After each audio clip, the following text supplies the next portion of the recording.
우리는 지금 요한복음 7장을 살펴보고 있는데요. 7장이 만만치 않게 깁니다. 그리고 많은 내용을 담고 있어서 한두 주에 마치기에는 분량이 너무 많습니다. 해서 몇 차례에 걸쳐 나누겠는데요. 아마 다음 주쯤까지 해야 끝쳐지지 않을까 생각을 합니다. 우선 오늘 첫 절을 보니까 이미 명절의 중간이 되어 예수께서 성전에 올라가사 이렇게 시작이 되죠. 혹시 지난주 설교 제목이 뭔지 기억하십니까? 올라가라 였습니다. 올라가라. 우선 그 지난주 설교의 좀 맥락을 알아야 오늘 내용을 좀 이해할 수 있기에 설명을 잠깐 2, 3분간 드리고 시작을 하겠습니다. 올라가라 예수님에게 한 말인데 누가 먼저 했죠? 예수님의 형제들이, 가족들이 먼저 했습니다. 근데 이 말은 권면의 차원보다는 살짝 조롱이 담긴, 조소 섞인 제안이었습니다. 이런 뜻이었죠. 당신의 주장이 옳고 또 그것을 세상에 드러내려 한다면, 그것이 목적이라면 왜 형님은 이 갈릴리 총구석에서 마냥 이루고 있습니까? 그러지 말고 명절도 됐겠다. 그냥 예루살렘으로 가서 많은 사람들 앞에서 여기서 행했던 그런 기적 한번 해보시죠. 이런 뜻이었어요. 그러자 예수님께서 어떤 반응이셨는가 하면 이런 지하에 아직 내 때가 아니다. 그러니까 이 말은 올라가지 않겠다 이런 뜻으로 보여집니다. 그런데 웬걸 그 명절이 맞춰지기도 전에 살그머니 올라가셨어요. 은밀하게. 왜 이렇게 앞뒤가 안 맞는 행동을 하실까요? 이런 좀 역설적인 행동이 많죠. 예수님에게는. 대표적인 케이스로 가나 혼인잔치에 물로 포도주를 만든 사건이 그랬습니다. 이 포도주가 떨어졌다. 여자의 이 일이 나와 무슨 상관이 있습니까? 안 만들 것처럼 얘기했다가 또 만든단 말이에요. 자, 이것도 앞뒤가 안 맞는 태도였습니다. 왜 그러실까요? 분명히 이유가 달랐습니다. 예수님이 내 때가 이르지 않았다라는 올라가기를 거절했던 것은 그런 기적을 베풀어서 사람들을 환호케 만들고 인기를 몰고 가는 이런 차원의 요구는 내가 거절한다 그 뜻입니다. 그러면서 명절이 맞춰지기도 전에 올라간 이유는 뭘까요? 즉 이제 나는 그 명절에 담긴 의미처럼 십자가에 너희를 구원하기 위해서 죽으러 올라가는 퍼포먼스를 올라감으로써 설명하신 겁니다. 그러니까 올라가긴 올라갔지만 외적인 태도는 다를 바 없었지만 의도와 목적은 전혀 달랐다는 것을 우리가 금방 눈치챌 수가 있어요. 자, 그런 흐름에서 오늘 본문을 좀 보자고요. 이미 명절의 중간이 되어 예수께서 성전에 올라가셨죠? 뭐하고 계셨습니까? 가르치시니 이렇게 되어 있어요. 가르치시니. 자, 앞을 잠깐 보십시다. 예수님이 기적을 베풀고 병자를 고치고 하는 게 아니라 성경은 정확하게 성전 안에서 사람들을 불러 모아놓고 뭐하고 계셨어요? 가르치고 계셨어요. 가르치고. 자, 그러자 사람들이 깜짝 놀랐습니다. 두 가지 때문에 놀란 거예요. 자, 놀란 이유를 15절에서 여러분 한번 같이 읽어보십시다. 시작. 유대인들이 놀랍게 여겨 이르되 이 사람은 배우지 아니하였거늘 어떻게 그를 아느냐 하니. 유대인들이 놀란 것은 두 가지입니다. 보통 이 당시 가르침의 관습은 이랬습니다. 자기의 유식을 조금이라도 더 어필하기 위해서 이런 관례가 있었어요. 제가 설교를 하면서 이제 이런 어법을 쓴다고 합시다. 크리소스톰이 말하기를, 마틴 로이드 존스가 말하기를, 존 스타트가 말하기를 아무개 박사가 이렇게 얘기했는데 그러면 좀 있어 보이지 않아요? 저렇게 유식해 보이지 않아요? 그렇듯이 이 당시에도 어느 문화생이라면 누군가를 불러 모아놓고 가르칠 때 반드시 랍비 누구누구가 말하기를 이렇게 해야 쉽게 얘기하면 유식해 보이는 관례가 있었습니다. 그래서 반드시 그렇게 말하도록 되어 있습니다. 그런데 예수님의 어법을 들어보니까 전부 내가 너희에게 이르노니 뭐 근본도 없는 얘기를 한단 말이에요. 내가 너희에게 이르노니 이 놀란 거예요. 첫 번째. 두 번째는 15절을 잘 보세요. 두 번째 놀란 이유가 정확하게 밝혀져 있는데 이 사람은 배우지 아니하였거늘 어느 문화생에 들어가 본 적이 없는 사람인 걸 안단 말이에요. 배우지 아니하였거늘 어떻게 글을 아느냐. 히브리어를 읽어가면서 설교를 하시는데 깜짝 놀란 거예요. 근데 여기 어떻게 그 내용을 아느냐가 아니고 어떻게 뭘 아느냐? 그라마타. 우리 그램마죠. 문법. 그러니까 어떻게 그라마타를 아느냐? 그러니까 이 사람들이 놀란 것은 정확하게 얘기합시다. 내용을 듣고 놀랐습니까? 글을 아는 것 때문에 놀랐습니까? 그렇습니다. 내용 때문에 놀란 게 아니에요. 글을 안단 말이에요. 이 사람 어느 공기관에서 배운 적이 없는 걸 우리가 다 아는데 또 어느 문화생에 들어가서 공부해 본 적이 없다는 걸 아는데 내가 너희에게 이르노니 이런 표현을 쓰질 않나?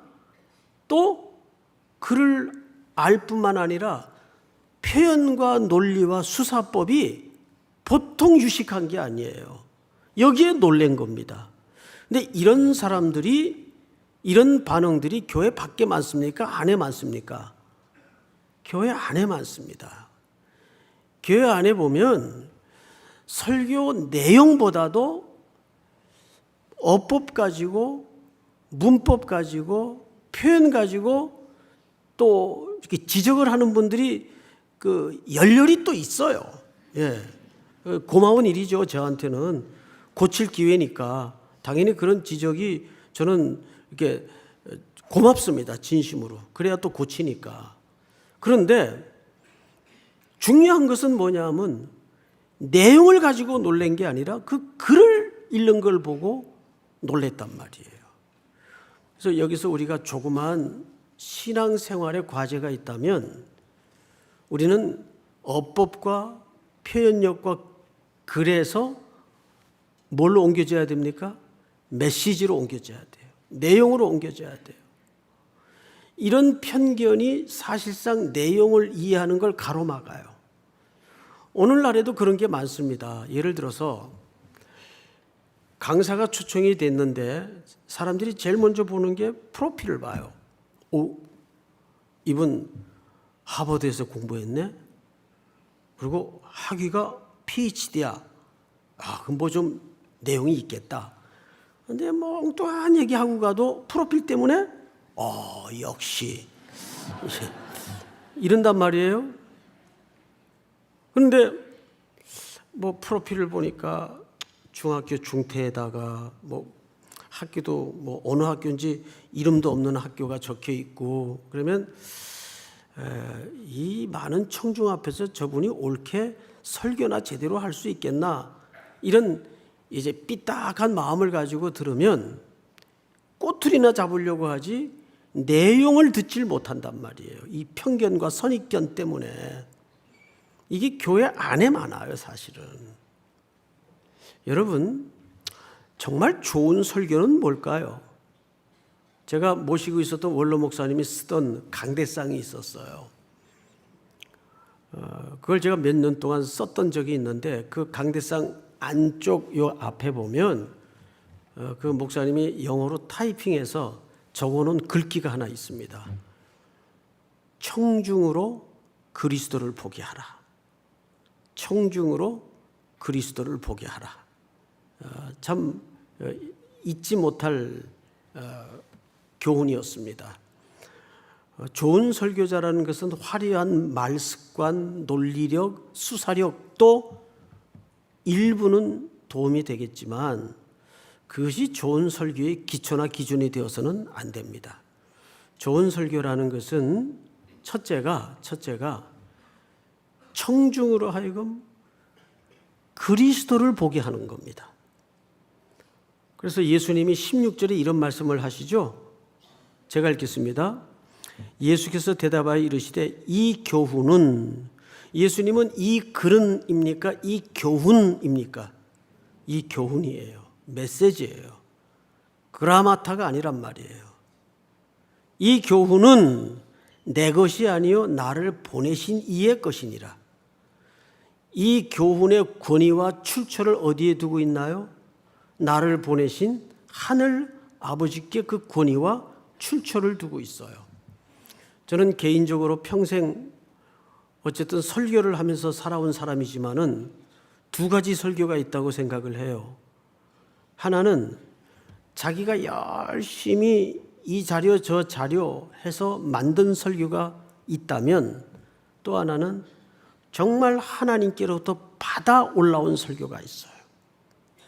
이거는 저희들에게도 아주 중요한 과제이지만 사실 한국교회 성도들이나 청중들에게도 이것을 기준으로 분별해야 될 책임이 있습니다.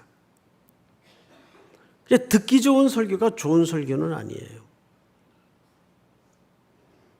저분이 정말 하나님께로부터 받아 올라온 설교인가, 그냥 자기가 만드는 설교인가, 이건 알 수 있잖아요, 사실.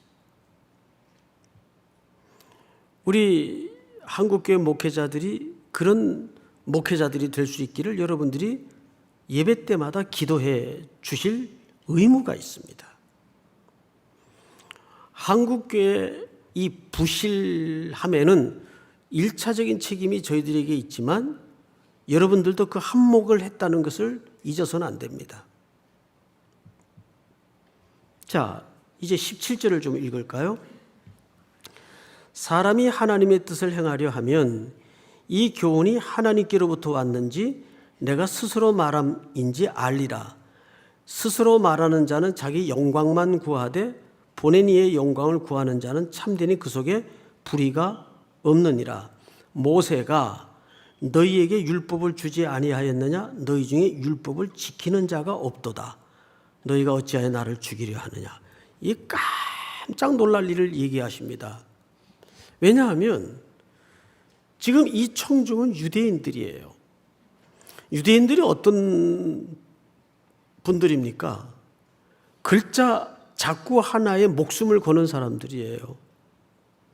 율법을 지키기 위해서 부들부들 떨면서 매일매일을 해가 뜨고 해가 지는 사람들인데 그 사람들을 갖다 대고 너희가 모세의 율법을 안 지킨다 그래요. 그렇다면 예수님의 기준과 그들의 기준에는 건넬 수 없는 큰 간격이 있다는 걸 눈치채셔야 됩니다. 그들은 그 글자 하나하나 붙들고 있는 게 율법을 지키는 줄 알고 있는데 예수님은 아주 극단적으로 너희 중에 율법을 옳게 지키는 자가 없다 그 말이에요. 이 말은 너희가 율법을 모른다 그 뜻입니다. 계속해서 예수님이 들통을 내는 게 뭔지 아십니까? 이들의 영적인 무지예요. 그들은 율법 하는데 정말 너희가 율법을 모르는구나. 아무도 지키는 자가 없구나. 유대인들에게 이 말을 한다면 이건 심각한 문제입니다. 오히려 예수님이 이런 말씀을 하세요. 어찌하여 나를 죽이려 하느냐. 이 죽이려 한다는 말은 청중을 향해 한 말이 아니에요. 유대 당국자들을 향해 한 말입니다. 이 청중들은 아직 예수님을 죽이려는 의도도 시비도 일으키질 않았어요. 그 다음 절을 한번 볼까요? 무리가 대답하되 당신은 귀신이 들렸도다. 누가 당신을 죽이려 하나이까? 그런데 요한복음 5장서부터 이미 예수님은 당국자들의 죽이려는 음모에 걸려 있어요. 그리고 점점 그 음모는 예수님을 향해서 시시각각으로 닥쳐오고 있었습니다. 그리고 7장이 끝나기 전에 유대 당국자들은 사람들을 보내서 예수님을 잡으려 하죠. 왜 죽이려 하느냐? 예수님은 이 일 때문에 오셨습니다. 그리고 이 일 때문에 예루살렘으로 올라가신 거예요. 놀라운 것은 이 영적인 인간의 무지가 예수님을 결국 죽음의 자리로 몰아갑니다. 예수님이 예루살렘 성에 입성할 때는 길가에 옷가지를 깔고 나뭇가지를 흔들면서 호산나 호산나 우리를 구원하소서 구원하소서. 그리고 불과 얼마 안 있다가 그들은 예수님을 죽이라는 폭도로 바뀌죠. 자기들의 기대 요구에 맞지 않으니까 금방 돌변하는 백성들의 영적인 무지를 우리는 멀지 않아 만나게 됩니다. 자, 오늘 우리는 여기서 두 가지 영적인 무지를 발견해요. 메시지엔 관심이 없고 수사력, 논리력, 화려한 말, 글을 아는 걸 보고 놀랍니다. 그건 뒤집어 얘기하면 예수님을 아직 제대로 누군지 모르고 있다는 얘기가 돼요. 자, 그런데 22절을 한번 보십시다. 21절. 예수께서 대답하여 이르시되 내가 한 가지 일을 행하면 너희가 다 이로 말미암아 이상히 여기는도다. 여기 한 가지 일이라는 것은 궁극적으로는 생명을 살려내는 일을 얘기합니다. 그런데 이 문맥과 맥락에서는 요한복음 5장에 안식일 날 38년 된 병자를 고치신 일입니다. 그런데 그 병자를 안식일 날 고치자 청중들, 즉 유대 지도자들의 반응은 어땠습니까? 38년을 죽음 같은 삶에 시들어가던 영혼의 회복에는 관심이 없고 안식일 날 누가 너한테 이 안식일을 범하는 이런 못된 짓을 했느냐? 그 사람이 누구냐?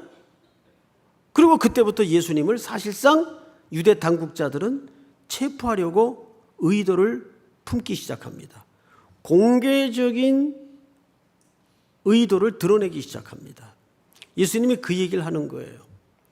예수님이 이 땅에 오신 목적은 정확하게 생명을 구원하기 위해서 오신 거예요.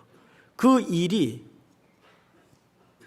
이 7장으로부터 약 7개월 정도 전의 일입니다. 그 베데스다 연못가의 일이. 그 일을 염두에 두고 예수님이 지금 하시는 말씀이에요.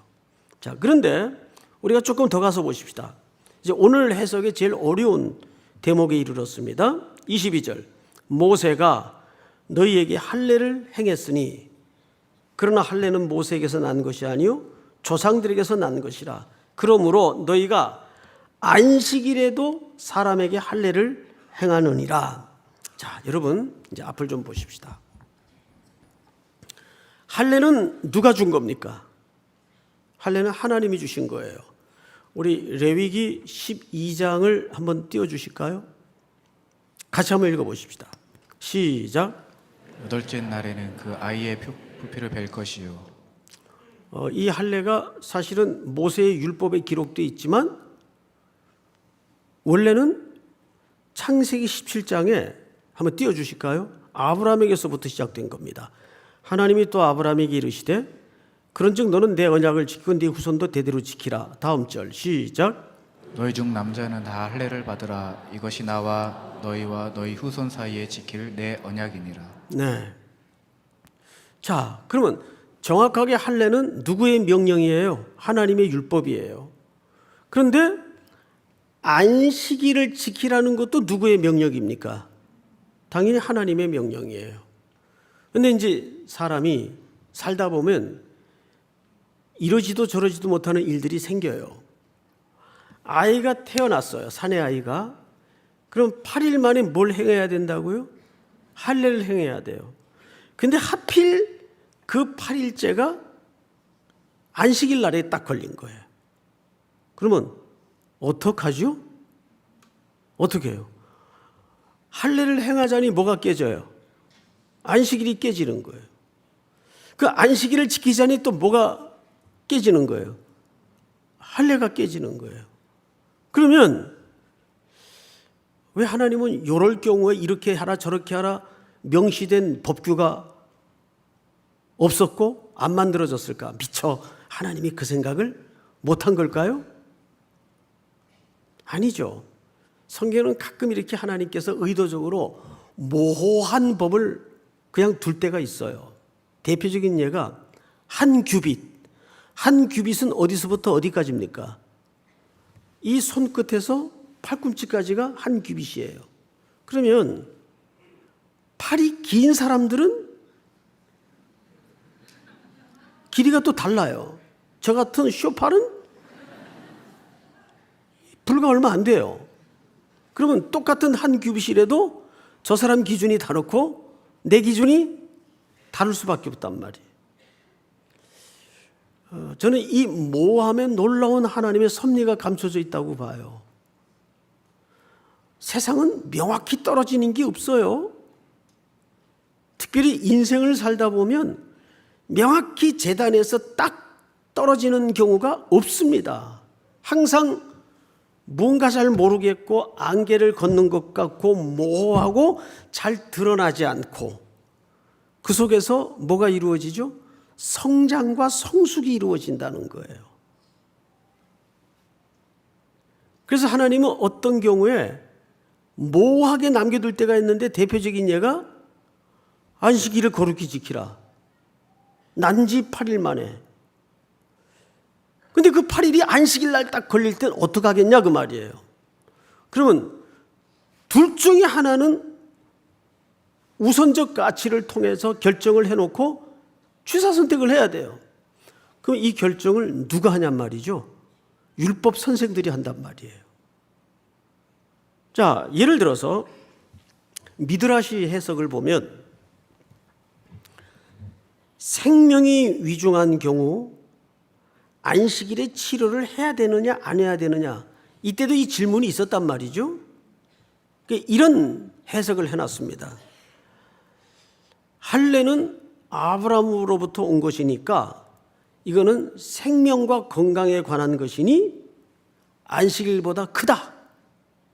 그래서 안식일 날 할례만은 할 수 있도록 규정을 한 겁니다. 그러면 그 규정에 대한 해석은 하나님이 해놓은 거예요? 인간이 하는 거예요? 인간이 했죠. 인간이 했죠. 무슨 말인지 이해가 돼요? 아, 이거 돼야 되는데. 이해가 되죠, 여러분? 예. 자, 성경을 다시 보세요.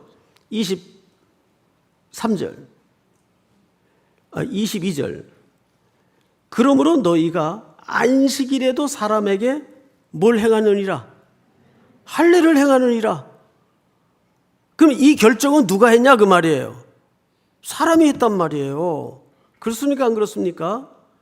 자, 그런데 23절 모세의 율법을 범하지 아니하려고 사람이 안식일에도 할례를 받는 일이 있거든 내가 안식일에 사람의 전신을 건전하게 하는 것으로 너희가 내게 노여워하느냐? 이게 무슨 얘기냐면 자, 저를 보세요. 좀 어렵습니다.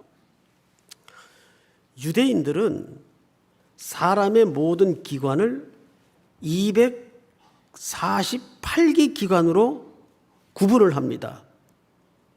그런데 이 248개 기관이 건강해지려면 평생 건강하게 살려면 난지 8일 만에 할례를 받아야 건강하다는 이론이 유대인들에게 있어요. 이걸 실제 이론화시킨 사람은 AD 100년경의 엘르아살이라는 랍비가 있습니다. 물론 이런 이론은 그전에도 있었지만 그거를 그렇게 명시한 사람이 랍비 엘르아살이라는 사람이에요. 그 정도로 이 할례에는 영적인 의미도 있지만은 실질적인 건강에 관한 이유도 여기에 담겨져 있습니다. 그리고 이 할례가 사람의 몸에 건강하다는 학설은 일부 의학계에서도 인정하고 있는 학설이에요. 자, 그런데 예수님은 그렇게 얘기하는 거죠. 248개의 신체 기관을 중요하게 여겨서 안식일에도 할례를 하는 너희들인데 나는 38년 동안 죽어가던 그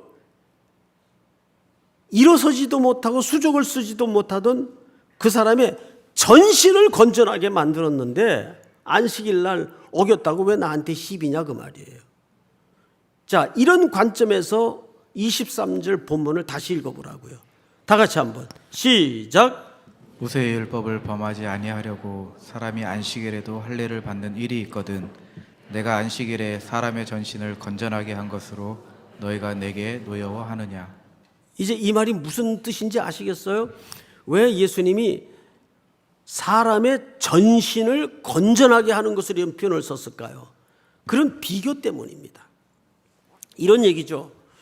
야, 너희들은 사람 몸의 기관을 248개 기관으로 이해를 해서 그걸 중요하게 여겨가지고 할례를 안식일에도 받으면서 그렇게 결정을 해놓으면서 나는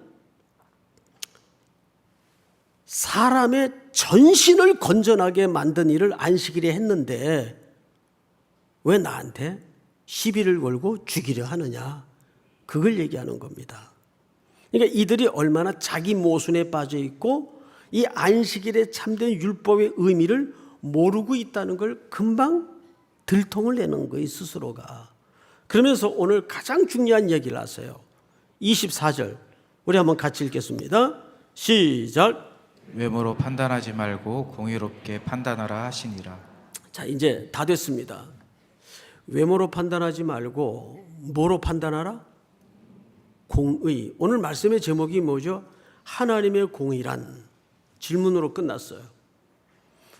보통 율법사들의 공의나 세상의 공의는 재단하고 판단하고 분석하고 해석해서 거기에 어긋나면 죽이는 게 공의예요. 그리고 심판하는 게 공의예요. 물론 이 세상의 공의적 기준에는 그런 요소가 분명히 있습니다. 그러나 하나님의 공의는 성격이 틀립니다. 결국 하나님의 공의는 뭘 공의라고 말할까요? 생명을 살려내는 게 하나님의 공의예요. 그것이 가장 꽃피었던 장소가 어디입니까? 십자가예요. 십자가에는 이미 아들 예수 그리스도를 값을 지불함으로써 심판이 이루어졌습니다. 그리고 그 이루어진 심판을 통해서 멸망당할 우리가 뭘 얻게 되었나요? 무지를 깨트리고 영적인 구원을 받게 되었어요. 생명을 얻게 되었어요. 그래서 이 공의라는 디카이오스라는 이 말은 어떤 의미를 담고 있는가 하면 마땅히 줄 것을 주는 태도, 즉 이웃에게 타자에게 마땅히 줄 것을 주는 태도를 공의라는 이해 속에 담고 있어요. 그러니까 하나님의 공의는 세상을 재단하고 심판해서 처벌하고 죽이는 정의나 공의가 아니라 내가 이웃을 위해서 스스로 죽음으로써 그 이웃에게 마땅히 돌려줄 것을 돌려주는 하나님의 공의. 이 공의가 하수와 같이 온 땅에 퍼져야 되는데 이 땅은 세상의 공의로 죽음의 냄새가 가득 차 있습니다. 오늘날 교회가 회복해야 될 가치나 우리 성도들이 평생을 살면서 명료하게 붙들어야 될 가치는 뭐냐 하면 하나님의 공의적 가치예요. 생명을 살리는 일인가 아닌가로 우리는 모든 선악을 구별해야 됩니다. 믿습니까? 이것이 끝까지 우리가 놓치지 말아야 될 교회적 가치고 성도의 존재감입니다. 이 땅에 하나님의 공의, 즉 생명을 살리는 공의가 여러분들을 통해서 온 땅에 죽음 냄새를 걷어내고 죽음의 땅을 살려내는 하나님의 정의, 하나님의 공의가 하수와 같이 흘러가는 순종이 있기를 주님의 이름으로 축원하고 축복합니다.